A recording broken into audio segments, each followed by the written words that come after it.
नमस्कार दोस्तों, LAC के एक और एपिसोड में आपका स्वागत है।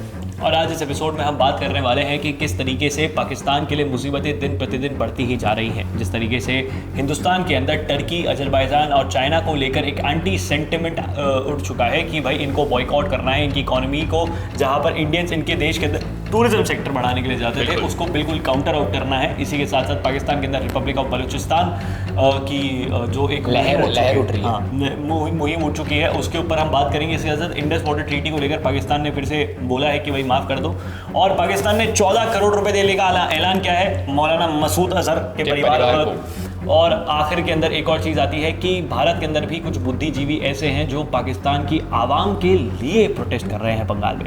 तो इन सभी चीज़ों के ऊपर हम इस वीडियो के अंदर बात करेंगे। स्टार्टिंग पॉइंट लेकर आते हैं कि कार्तिक किस तरीके से ये जो चीज़ निकल के सामने आई है कि जो टर्की, अजरबैजान और चाइना वाला, इसका क्या पूरा प्रॉपर सेंटिमेंट है? सीधा सेंटिमेंट ये है कि देश की जनता को, भारत की जनता को अब विश्वास उठ चुका है टर्की से, विश्वास उठ चुका है अजरबैजान से, और चाइना से तो उठा था ही। अब टर्की ने, क्योंकि सबको पता चल चुका है, ये चीज़ एक्सपोज हो चुकी है कि टर्की ने खूब सारे ड्रोन्स दिए थे पाकिस्तान को, और पाकिस्तान ने उन ड्रोन्स को इस्तेमाल किया था भारत के खिलाफ, भारत की सेना के खिलाफ, भारतीय आम जनता के खिलाफ। तो अब जनता का आक्रोश यही है, जिस तरीके से विनम्र ने बताया है कि अब भारत की जनता जो टर्की जाती थी एज अ टूरिस्ट, वो अब जाना बंद कर देगी। इतना ही नहीं, जो बिलियनर्स हैं, मिलियनर्स हैं, वो टर्की के अंदर शादियां करते थे। खैर, कुछ बिलियनर्स और मिलियनर्स ऐसे हैं जिनको इन सब चीज़ों के बारे में पता ही नहीं। जैसे कि हमारा बॉलीवुड, कई सालों पहले रिपोर्ट आई थी और फोटो आई थी कि आमिर खान जाकर टर्की की जो प्रधानमंत्री हैं, जो एर्दोगान है, उनकी बीवी से जाके मिलते हैं, उनके साथ चाय वाय पीते हैं, ऐसी फोटोज़ वायरल है। और इस तरीके के लोग फिर भी हमारे देश के अंदर, उनको भी जल्दी से जल्दी अक्ल आए। खैर, जितने भी एक्सपोर्टर्स हैं, इम्पोर्टर्स हैं उदयपुर के, उनका भी ये प्रण है कि जो एक्सपोर्ट और इंपोर्ट का बिजनेस करते थे टर्की के साथ, और उनके साथ जो मार्बल का एक्सपोर्ट इंपोर्ट का बिजनेस करते थे, उनके साथ अब उन्होंने प्रण ले लिया है कि हम अब टर्की के साथ कोई भी मार्बल का एक्सपोर्ट इंपोर्ट का बिजनेस नहीं करेंगे, हम सब कुछ बंद कर देंगे। इस तरीके से है फिलहाल के लिए। अगर अपन गवर्नमेंट को देखें तो ऑफिशियली इंडियन सरकार ने, इंडियन गवर्नमेंट ने कोई इस पर कोई ठोस कदम नहीं उठाया है। ऐसा नहीं कहा है कि हम टर्की के खिलाफ इस तरीके से जाएंगे, पॉलिसी को लेकर जाएंगे, और भारत को लेकर जाना भी नहीं चाहिए। अगर भारत इस तरीके से जाता है तो टर्की को एक तो ऐसा लगेगा कि भारत अपने सामने खुलकर खड़ा हो चुका है। नहीं, इस कहीं ना कहीं भारत वो कनाडा वाला रुख अपना लेगा कि without having any proper evidence. भाई टर्की के सिर्फ ड्रोन ही तो इस्तेमाल किए गए हैं। कहीं ये, अगर भारत ये चीज को प्रूव करने में साबित हो जाए कि 22 अप्रैल के बाद एक कंटेंट, वो पूरा जो कंटेंजमेंट है ड्रोन्स का, वो प्रॉपर वो शिपिंग हुई है, शिपमेंट आया था, वो शिपमेंट आया, प्रॉपर शिपमेंट आया है, तो वो एक चीज हो सकती है कि आप टेररिज्म को सपोर्ट कर रहे हो। अगर 22 से पहले आया है तो वो तो टर्की खुद बोल देगा यार हमने तो बेचा, हमारा व्यापार है। अभी इसका कैसे भी यूटिलाइजेशन करते हैं, हमारी थोड़ी दिक्कत है। तो टर्की वो वाला पॉइंट भी उठा सकता है कि भाई आप जो F-16 है वो भी तो पाकिस्तान के खिलाफ इस्तेमाल कर रहा है, आप यूएसए को भी बॉयकॉट करो। लेकिन सीन ये है कि टर्की का जो वो है, इसके अंदर टर्की को ओवरशैडो करना जरूरी है। और इसका एक बहुत तगड़ा कारण है, केंद्र में भाजपा की सरकार है। भाजपा को RSS, विश्व हिंदू परिषद, इन लोगों को बोल देना चाहिए। ये एकदम ग्राउंडेड लोग हैं, इनसे जुड़े खूब सारे ग्राउंड पे लोग हैं। उनको एक मैसेज को क्यूरेट करना चाहिए और आम जनता तक पहुंचाना चाहिए, व्यापार मंडलियों तक पहुंचाना चाहिए, और कह देना चाहिए कि आपके पास जो भी टर्की से रिलेटेड व्यापार है, मटीरियल है, माल है, उन सब चीज़ों को कंप्लीट बॉयकॉट कर दो। और बिल्कुल भी टर्की को एकदम पैसे के मामले में भारत से डिस्कनेक्ट करने की कोशिश करो। ठीक है। रही बात अजरबैजान की, तो अजरबैजान का लफड़ा चलता रहता है आर्मेनिया के साथ, और आर्मेनिया को भारत हथियार सप्लाई करता रहता है टाइम टू टाइम, जब भी उसका लफड़ा अजरबैजान के साथ चलता है। तो अजरबैजान को भारत से इस बात के लिए तकलीफ है, और उसको पता है कि पाकिस्तान ने क्या क्या दर्द सहा है, क्योंकि वही भारत के हथियार जाते हैं आर्मेनिया के पास और वो अजरबैजान को नुकसान पहुंचा देते हैं। तो आर्मेनिया इस तरीके से, अजरबैजान इस तरीके से। और रही बात चाइना की, तो चाइना को तो आप सबको पता है, मेड इन चाइना शुरुआत से, कोविड से फिर गलवान के अंदर जो घटना हुई थी उसके बाद से बॉयकॉट किया जा रहा है। फिलहाल उतने लेवल पे भारत की जनता चाइना के प्रोडक्ट से रिलेटेड बॉयकॉट करती नहीं है, और मैं चाहूँगा कि उसके रिगार्डिंग भी जनता उस चीज़ के क्लोज है। हाँ, तो ये एक पहली चीज़ थी। दूसरा, पाकिस्तान के अंदर जो बलोच वाला एक सेगमेंट उठकर आया है कि बलोच लोगों ने बोल दिया है कि now Balochistan will be recognised as republic of Balochistan and we urge UN and India to recognise us. तो ये जो एक चीज़ निकल के सामने आई है बलूचिस्तान के अंदर, वो ये कहीं ना कहीं दर्शाता है कि भारत की वो जो इंटेल है, वो जो इंटेलिजेंस है, वो अब सुपर एक्टिव हो चुकी है। और अब देखना ये है कि क्या पॉलिसी शिफ्ट लेकर आती है भाजपा अपनी पॉलिसीज़ के अंदर, कि वो बलूचिस्तान को एकदम पॉलिसी शिफ्ट करके हमारे यहाँ पर उसको रिकॉग्नाइज करना शुरू कर देगी कि बलूचिस्तान अब रिपब्लिक ऑफ बलूचिस्तान है। तो वो जो चीज़ है, क्या वो भाजपा करती है, फिर जो भारत के अंदर जो सरकार है, एट प्रेजेंट मोदी सरकार है, क्या वो ये चीज़ करती है? क्योंकि जिस तरीके से बलोच लोग पाकिस्तान की आर्मी के खिलाफ खड़े हुए हैं, वो कहीं ना कहीं भारत को सपोर्ट देता है। अगर ये जो बलोच वाली चीज़ें एक्टिवेट हो जाती है ना, तो पाकिस्तानी आर्मी एस्टैब्लिशमेंट इधर लग जाती है, उनका ध्यान इधर लग जाता है, और हम पीओके के अंदर जो टेररिज्म है उसको इराडिकेट करने में बहुत ईज आउट हो जाएगा हमारे लिए। तो ये एक भारत के लिए बहुत अच्छा मूव है। क्यों करते? बिल्कुल, बहुत एकदम खतरनाक बात है। लेकिन इसके अंदर तकलीफ ये है कि फिलहाल जो बलूचिस्तान के अंदर ये डिमांड उठी है रिपब्लिक ऑफ बलूचिस्तान की, इसके अंदर इन्होंने एक फ्लैग बताया, एक मैप बताया। ये जो मैप इन्होंने बताया वो जगह कवर कर रहा है अफगानिस्तान की भी और ईरान की भी। अब समस्या ये आती है कि भारत किस तरीके से, अगर for example Republic of Balochistan को भारत एक्सेप्ट भी कर लेता है, उसको मान्यता दे भी देता है अपनी साइड से, तो समस्या आ जाती है ईरान की और अफगानिस्तान की। वो जाहिर सी बात है, वहाँ की जो सरकार है भारत सरकार को कहेगी कि आप ये क्या कर रहे हैं, किस तरीके से आपने हमारे हिस्से को बलूचिस्तान के जो रिपब्लिक ऑफ बलूचिस्तान जो एक अलग देश बन रहा है उसके अंदर आपने कंसिडर कर लिया, आपने क्या हमसे बात करनी समझी नहीं समझी। फिलहाल के लिए भारत सरकार को या फिर बलूचिस्तान या फिर रिपब्लिक ऑफ बलूचिस्तान है, उनको डिमांड सिर्फ मेरे हिसाब से फिलहाल के लिए पाकिस्तान के अंदर जो बलूचिस्तान है उसके लिए करनी चाहिए थी। उसके बाद धीरे धीरे आगे बढ़ते, वो ज़्यादा बेटर रहता। अभी इन्होंने एक वास्ट मोमेंट छेड़ दिया है, और अब इनके जो अगर नेताओं की बयानों को भी स्टडी करते हैं तो ये देखने को मिलेगा कि ये किस तरीके से आगे चलते हैं, किस तरीके से आगे चलते हैं। ये डायरेक्ट अफगानिस्तान से भी बैर बांध लेते हैं या फिर ईरान से भी बैर बांध लेते हैं, ये चीज़ देखने वाली होगी।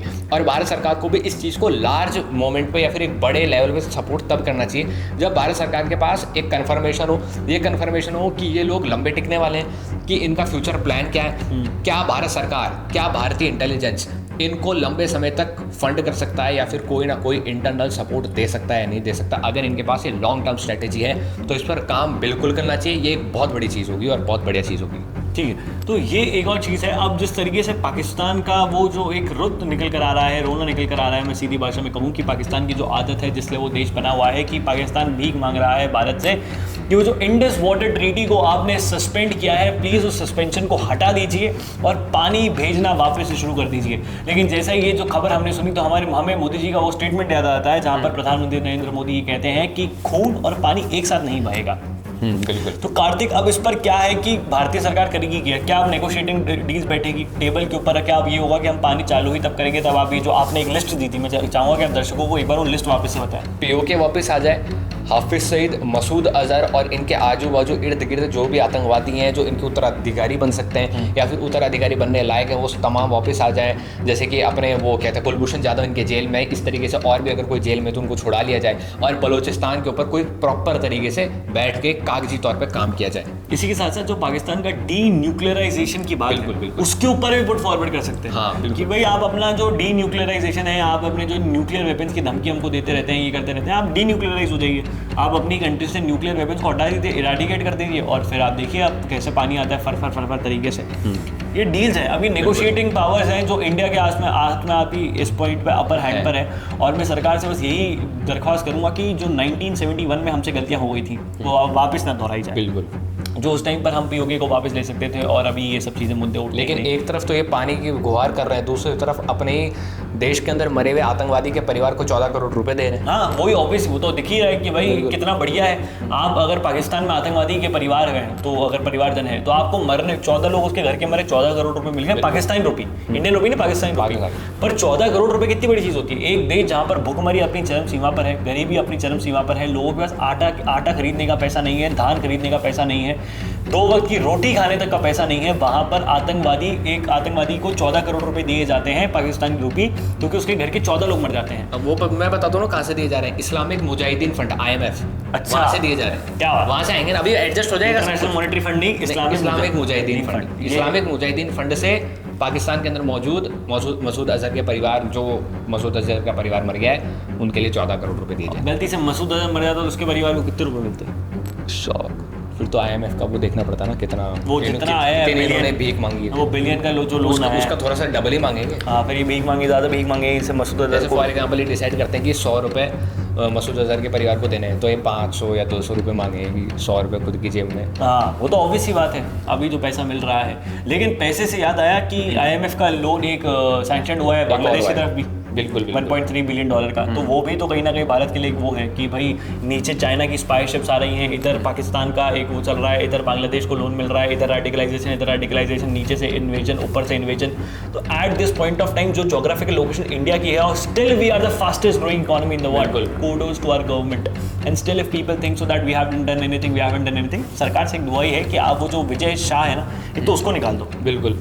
जो स्टेटमेंट विजय शाह जैसे लोग पास ऑन कर रहे हैं, वो आपके काम पर कहीं ना कहीं वो काला धब्बा हो जाते हैं कि आपकी चाय बहुत अच्छी है, सुगंधित है, लेकिन जैसे उसमें मक्खी गिर जाती है उसकी वैल्यू जीरो हो जाती है। विजय शाह जैसे लोग वो मक्खी हैं जो चाय में गिर जाते हैं। तो यू शुड जस्ट ऐसा जैसे जो नुपुर शर्मा के साथ हुआ था, मैं ये नहीं कह रहा नुपुर शर्मा ने जो बोला वो गलत था, नहीं, नुपुर शर्मा ने जो बोला वो बिल्कुल सही था, एकदम प्रॉपर्ली डॉक्यूमेंटेड चीज़ है। लेकिन जो विजय शाह ने बोला वो बिल्कुल गलत है।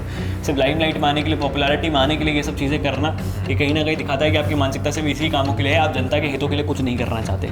और विजय शाह कोई छोटे मोटे नेता नहीं है, बहुत पुराने और बहुत दिग्गज नेता हैं। उनको पता है राजनीति कैसे खेली जाती है, तो उनको पता है क्या स्टेटमेंट कौन से टाइम पे कैसे बोलना चाहिए। लेकिन जो पश्चिम बंगाल में कुछ बुद्धिजीवी जो पाकिस्तानी लोगों के लिए प्रोटेस्ट कर रहे हैं, कार्तिक, उन पर आपका एक आखिरी टेक क्या होगा? आखिरी टेक मेरा यही है कि पश्चिम बंगाल के अंदर वो लोग इसलिए कर पा रहे हैं क्योंकि पश्चिम बंगाल के अंदर उनको एक फेवरेबल इन्वायरमेंट मिल रहा है। वहाँ पर सरकार ही ऐसी है जिसने पहले कभी भी ऐसा काम ही नहीं करा कि इस तरीके से लोग आते हैं तो उन पर कोई काम किया जाए। स्टार्टिंग में देखने को मिलता है कि भाई हनुमान जयंती पर वहाँ पर पथराव हो जाता है, किसी न किसी दुर्गा पूजा होती है पथराव हो जाता है, कोई कुछ ना कुछ हिंदुओं का त्यौहार होता है तो वहाँ पर पत्थरबाजी होती है और पत्थरबाजी करते हैं वहाँ पर मुस्लिम्स हैं। अब वहाँ पर अगर पाकिस्तान की आम जनता की फेवर के लिए नारे लगते हैं, तो मैं पहले बताना चाहूँगा कि वीडियो आई थी कब की, जब इंडिया ने पाकिस्तान के ऊपर अटैक किया था मिसाइल से, तब वहाँ की वीडियो आई थी जब वहाँ आतंकवादियों के ठिकानों पर अटैक हो गया था। तो पाकिस्तान की आम जनता क्या कह रही थी, मसूद अजहर साहब के बंकर पर अटैक हो गया, मसूद अजहर साहब के जो मदरसा है उस पर अटैक हो गया। उसके बाद ये लोग लश्कर तैयबा, हिजबुल मुजाहिदीन और जैश ए मोहम्मद के फेवर में आम जनता, पाकिस्तान की आम जनता उन आतंकवादियों के फेवर में नारे लगा रही थी। और अब पाकिस्तान की आम जनता के फेवर में पश्चिम बंगाल की आम जनता के जो कुछ लोग हैं, वो बुद्धिजीवी लोग हैं, वो नारे लगा रहे हैं। हाँ, तो ये कहीं ना कहीं शोकेस आउट करता है ना कि वो जो देखिए, we want Pakistan in, but we don't want that population who is living in Pakistan. उनको बाहर निकालो, उनको भेजो, वो नहीं चाहिए, क्योंकि वो जिहादी है। आतंकवादी कोई ऊपर से नीचे थोड़ी टपकता है, नहीं, वो उसी आवाम में से बनता है, वो उन्हीं लोगों में से बनता है। उनके अंदर उनको पढ़ाया ही यही गया है, उनको एक जलन भावना है हिंदुओं के प्रति, हिंदुस्तान के प्रति, इंडिया के प्रति। और ये जो चीज़ है ना, इसको ख़त्म करनी है। और एक ख़त्म आप इसी तरीके से कर सकते हो कि आप पाकिस्तानी और पाकिस्तान के लोगों को और पाकिस्तान को इराडिकेट कर दो। वो चाहिए ही नहीं ना। दुनिया बहुत सुंदर हो सकती है जिहादियों के बिना, जो ये पाकिस्तानी भेज रहे हैं। भिखारी, भाई ये खुद भिखारी है, क्योंकि ये सऊदी वगैरह जाते हैं, वहाँ पर ही भीख मांगते हैं। सऊदी मना करता है इनको आने से, भाई हमारे यहाँ पे मत आया करो यार, तुम लोग भीख मांगते हो। या तुमने जो मैंने उस दिन भी वीडियो में बोला था, हज के लिए मना कर दिया। भीख इंस्टीट्यूट ऑफ पाकिस्तान चल रहा है वहाँ पर बहुत एक्सट्रीम लेवल पर। तो ये जो चीज़ें है ना, ये कहीं ना कहीं ये शोकेस आउट कर देता है कि आप कितना ज़्यादा बैकवर्ड लेके जा रहे हो सोसाइटी को। और इंडिया का जो पॉलिसी है और जो फ्रंट जहाँ पर वर्ल्ड लेवल पे एक छवि बन रही है, उसको अब वर्ल्ड मीडिया क्या कोट करेगी ना, Indians are protesting for Pakistan. बिल्कुल, यही हेडलाइन छपेगी ना। और हेडलाइन छपेगी क्या, और फिर जो जितनी भी पॉलिसी मेकिंग जो शिफ्ट हुआ है वो एकदम से वाइप आउट हो जाएगा। जो नैरेटिव प्रोपेगेंडा 2 दिन के अंदर प्रधानमंत्री नरेंद्र मोदी ने सेट करने की कोशिश करी, वो एकदम से गायब हो जाएगा। तो ये प्री प्लान्ड चीज़ें होती हैं, ये इसीलिए तय करी जाती हैं कि भाई नैरेटिव प्रोपेगेंडा की वॉर में तो एटलीस्ट पाकिस्तान को जिता दे, भले ही वो वॉर में जंग में ना जीत पाए। जहाँ जंग करना उनकी बस की ही नहीं है, बस जंग की बात करवा लो, पीठ पीछे खंजर कोपना ही उनको आता है, वो तो वो कभी जीत नहीं सकते। लेकिन जो तमाम बातें हमने आपके सामने करी, आपके साथ करी, उसके ऊपर आपकी क्या राय है नीचे कमेंट बॉक्स में जरूर बताइएगा। इस वीडियो को शेयर करें, ज़्यादा लोगों तक पहुँचाएं। जय हिंद, जय भारत, भारत माता की जय, और हाँ, पानी बचाएं।